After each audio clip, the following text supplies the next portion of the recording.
ओम शांति। आज हम 4 जून 2023 की अव्यक्त बाप दादा की मुरली सुनेंगे। ये रिवाइज कोर्स है 31 दिसंबर 1994। मुरली का सार है, नए वर्ष को शुभ भावना गुण स्वरूप वर्ष के रूप में मनाओ। आज नवयुग रचता बाप दादा अपने नवयुग राज्य अधिकारी बच्चों को देख रहे हैं। नव वर्ष को देख अपना नवयुग याद आता है। नवयुग के आगे यह नव वर्ष कोई बड़ी बात नहीं। जिस नवयुग में हर वस्तु, हर व्यक्ति, प्रकृति सब नया है। नया वर्ष जब शुरू होता है तो पुरानी वस्तु व व्यक्ति के पुराने स्वभाव, संस्कार, चाल चलन कुछ नए होते हैं, कुछ पुराने होते हैं।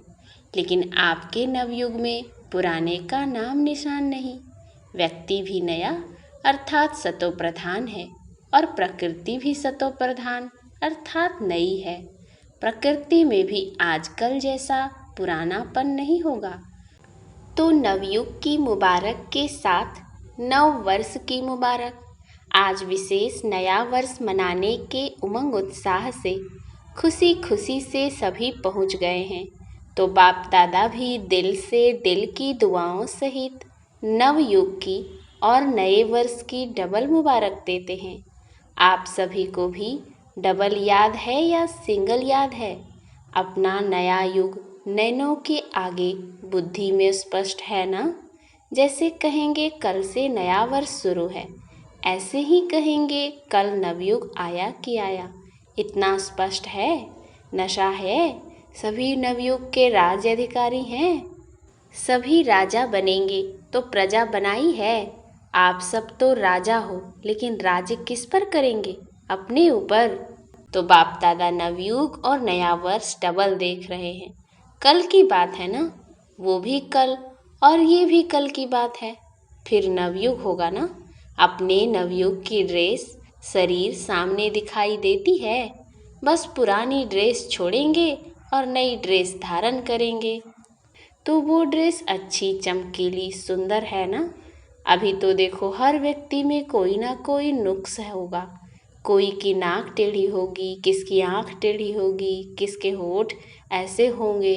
और नवयुग में सब नंबर 1, हर कर्मेंद्रिय एक्यूरेट। तो ऐसी ड्रेस सामने खूंटी पर लगी हुई है ना, बस पहननी है। अपनी ड्रेस अच्छी पसंद है, देख रहे हो ना। बाप दादा सदैव जब हर एक बच्चे को देखते हैं तो क्या देखते हैं? एक तो हर एक के मस्तक की चमकती हुई मणि श्रेष्ठ आत्मा को देखते हैं और साथ साथ हर एक बच्चे के भाग्य की श्रेष्ठ लकीर को देखते हैं। हर एक का भाग्य कितना श्रेष्ठ है? सभी का भाग्य श्रेष्ठ है ना। कि किसका मध्यम भी है? सभी 1 हैं, सेकेंड, थर्ड और आने वाले हैं। अच्छा है। दुनिया वाले कहते हैं आपके मुख में गुलाब, और बाप दादा कहते हैं आपके मुख में गुलाब जामुन। गुलाब जामुन सबको बहुत अच्छा लगता है ना।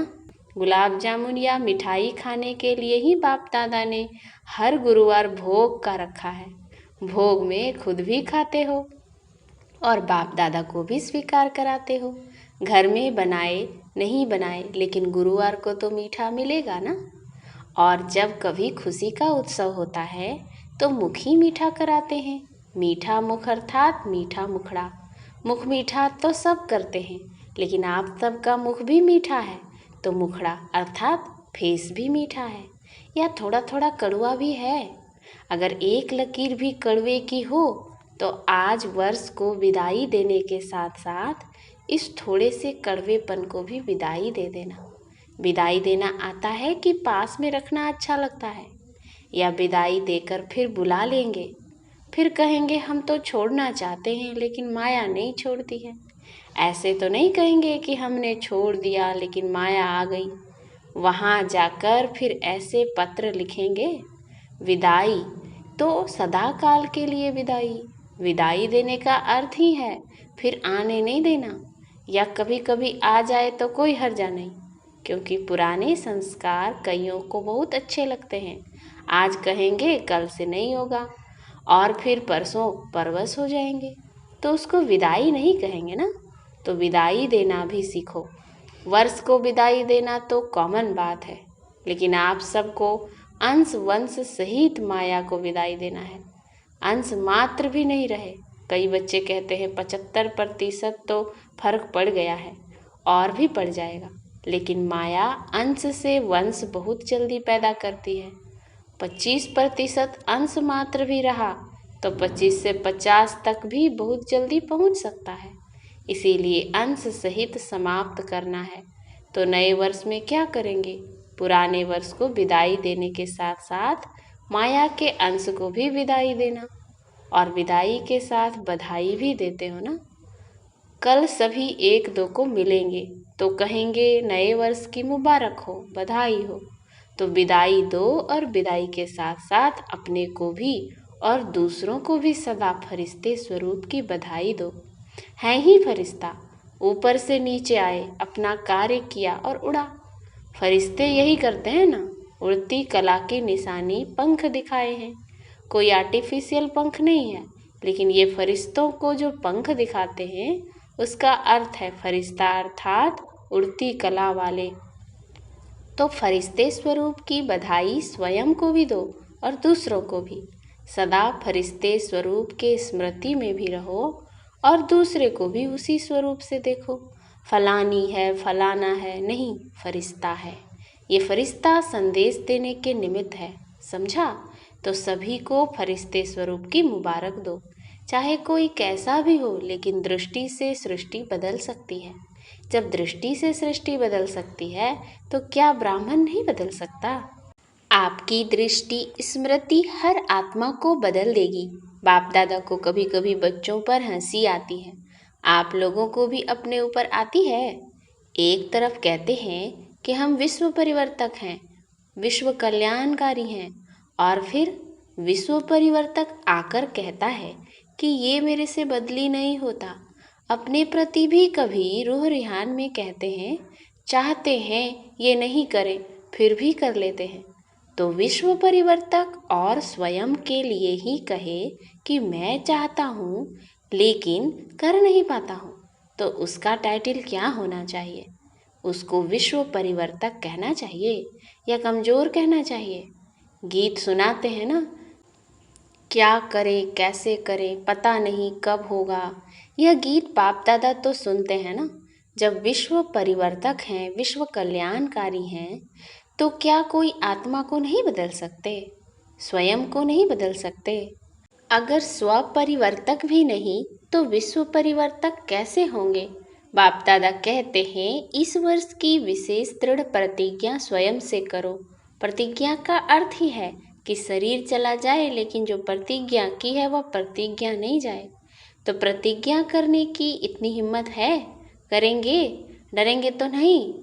तो यही प्रतिज्ञा स्वयं से करो कि कभी भी किसी की कमजोरी व कमी को नहीं देखेंगे, किसी की कमजोरी कमी को नहीं सुनेंगे, नहीं बोलेंगे, न सुनेंगे, न बोलेंगे, न देखेंगे। तो ये वर्ष क्या हो जाएगा? ये वर्ष हो जाएगा शुभ भावना गुण स्वरूप वर्ष। हर वर्ष को अपना अपना नाम देते हो ना। जब ये प्रतिज्ञा सभी कर लेंगे तो ये वर्ष हुआ शुभ भावना गुण स्वरूप वर्ष। मंजूर है? फिर वहाँ जाकर नहीं बदल जाना। फिर कहेंगे मधुबन में तो वायुमंडल अच्छा था ना, और यहाँ तो वायुमंडल का संग है ना। परिवर्तक किसी के संग में नहीं आता, किसी के प्रभाव में नहीं आता। अगर परिवर्तक ही प्रभाव में आ जाएगा तो परिवर्तन क्या करेगा? इसीलिए इस वर्ष को गुणमूर्त शुभ भावना वर्ष के रूप में मनाओ। किसकी अशुभ बात को भी आप अपने पास शुभ करके उठाओ। अशुभ देखते हुए भी आप शुभ दृष्टि से देखो। जब प्रकृति को बदल सकते हो तो मनुष्य आत्माओं को नहीं बदल सकते हो? और उसमें भी ब्राह्मण आत्माएं हैं, उनको नहीं बदल सकते हो? जब सबके प्रति शुभ भावना होगी तो कारण शब्द समाप्त होकर निवारण शब्द ही दिखाई देगा। इस कारण से ये हुआ, इस कारण से ये हुआ नहीं, कारण को निवारण में परिवर्तन करो। हिम्मत है? अच्छा, बाप दादा जब टीवी खोलते हैं तो बड़ा मज़ा आता है। ये कलयुगी टीवी नहीं देखते, ब्राह्मणों की टीवी देखते हैं। ऐसे नहीं आप लोग वह टीवी खोल लो, ऐसे नहीं करना। तो जब बच्चों का खेल देखते हैं तो बहुत मज़ा आता है। मिक्की माउस का खेल तो करते हो ना, थोड़े टाइम के लिए कोई शेर बन जाता, कोई कुत्ता बन जाता। जिस समय क्रोध करते हो उस समय क्या हो, जिस समय किससे डिस्कस करते हो उसके ऊपर वार करते जाते हो, सिद्ध करते जाते हो, तो उस समय क्या हो, मिक्की माउस ही बन जाते हो ना। तो इस वर्ष मिक्की माउस नहीं बनना, फरिश्ता बनना। मिक्की माउस का खेल बहुत किया, तो ये वर्ष ऐसे शक्तिशाली वर्ष मनाना, क्योंकि समय तो समीप आना भी है और लाना भी है। ड्रामानुसार आना तो है ही, लेकिन लाने वाले कौन हैं? आप ही हो ना। दूसरी विशेषता, इस वर्ष में क्या करेंगे? नए वर्ष में एक तो बधाइयाँ देते हो और दूसरा गिफ्ट देते हो। तो इस नए वर्ष में सदैव हर एक को जो भी जब भी संबंध संपर्क में आए, चाहे ब्राह्मण परिवार चाहे और आत्माएं हो, उन सब को एक तो मधुर बोल की गिफ्ट दो, स्नेह के बोल की सौगात दो, और दूसरा सदैव कोई न कोई गुण की शक्ति की सौगात दो। यह सौगात सेकंड में भी दे सकते हो। ऐसे नहीं कह सकते हो कि टाइम ही नहीं मिला, न लेने वाले को टाइम था न देने वाले को टाइम था। लेकिन अगर अपनी श्रेष्ठ भावना श्रेष्ठ कामना की वृत्ति है तो सेकंड के संकल्प से, दृष्टि से, अपने दिल के मुस्कुराहट से सेकंड में भी किसी को बहुत कुछ दे सकते हो। जो भी आवे उसको गिफ्ट देनी है, खाली हाथ नहीं जावे। तो इतनी गिफ्ट आपके पास है कि 2 दिन देंगे तो ख़त्म हो जाएगी? सभी का स्टॉक भरपूर है कि कोई का स्टॉक थोड़ा कम हो गया है? जिसके पास कम हो वो हाथ उठा लो, भर देंगे। जिसके पास कमी हो वो चिट्ठी लिखकर जनक जानकी दादी को दे देना, वो क्लास करा लेंगी। कमी तो नहीं रहनी चाहिए ना, दाता के बच्चे और कमी हो तो अच्छा नहीं है ना। इसीलिए भरपूर होकर जाना, कमी को लेकर नहीं जाना। वर्ष के साथ कमियों को भी विदाई देकर जाना। ऐसे नहीं कि सिर्फ कल एक दिन ही गिफ्ट देना है, नहीं, सारा वर्ष सबको गिफ्ट बांटते जाओ। बिना गिफ्ट के कोई नहीं जाए तो कितना अच्छा लगेगा। अगर कोई आता है उसको छोटी सी प्यार से गिफ्ट दे दो तो कितना खुश होता है। चीज को नहीं देखते हैं लेकिन गिफ्ट अर्थात स्नेह के स्वरूप को देखते हैं। गिफ्ट से कोई माला माल नहीं हो जाते हैं, लेकिन स्नेह से माला माल हो जाते हैं। तो स्नेह देना और स्नेह लेना, अगर कोई आपको स्नेह नहीं भी दे तो भी आप उनसे ले लेना। लेना आएगा कि शर्म करेंगे कैसे लें, इस लेने में कोई हर्जा नहीं है। वो आप पर क्रोध करे, आप स्नेह के रूप में ले लेना। आप विश्व परिवर्तक हो ना, तो विश्व परिवर्तक किसी के नेगेटिव को पॉजिटिव में नहीं बदल सकता। तो ये वर्ष सदा स्नेह देना और स्नेह लेना। ऐसे नहीं कहना कोई ने दिया ही नहीं, क्या करूं, वो दे या ना दे आप ले लो। कुछ तो देगा ना, नेगेटिव दे या पॉजिटिव दे, कुछ तो देगा ना। लेकिन हे विश्व परिवर्तक, आप नेगेटिव को पॉजिटिव में परिवर्तन कर लेना। समझा? इस वर्ष क्या करना है? अच्छा, डबल विदेशी क्या करेंगे? गिफ्ट देंगे। दाता बन गए हो, वाह, दातापन की मुबारक हो। बाप दादा रोज बच्चों की एक बात देखते हैं, कौन सी? कि ये मैं और मेरा ये परेशान कर देता है। कभी मेरा आ जाता है, कभी मैं आ जाता है, जो बीच बीच में परेशान करता है।